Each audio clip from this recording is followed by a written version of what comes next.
बंद हो 500 टंकिया नोट आ बैंक रु कि एटीएम रु कौन ठार भी बाहर करें ना आउ 500 टंकिया नोट सरकार आने जाऊँगी नुआ नियम 500 टंकिया नोट बंद होगा नहीं सरकार करने को जाऊँगी बड़ घोषणा। यही खबर को लेकिन कौन रही सत्यता आसत भिडियो जाना। भिडियोटी स्टार्ट करने पूर्व आपण मैंने जब चैनल टी नुआ कर तेज आम चैनल टी लाइक और सब्सक्राइब कर दिंतु और पाखे तो घंटी चिन्हटी को ऑल सेट कर दिंतु आग को यहीपरी खबर सर्वप्रथम आम चैनल माध्यम देखापी।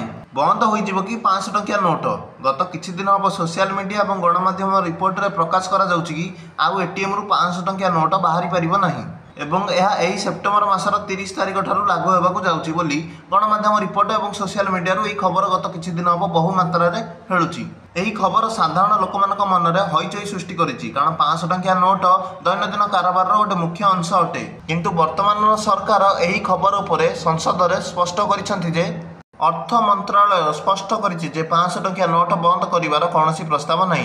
मंत्रालय स्पष्ट करिछि जे भारतीय रिजर्व बैंक आरबीआई जनसाधारण कारोबार आवश्यकता पूरण करने विभिन्न मूल्यर नोट गुड़िकर कारोबार चालू रखिबो अर्थात 100, 200 और 500 समस्त 3 प्रकार नोट एटीएम उपलब्ध हम बिना कौन दुविधार लोक नोट कारोबार करेंगे। यही खबरटी जो सोशल मीडिया और गणमाध्यम रिपोर्ट मिलूँ खबर गोटे गुजब अटे। भिडियोटी भल लगे भिडियोटी को लाइक और चैनल सब्सक्राइब कर दिंतु।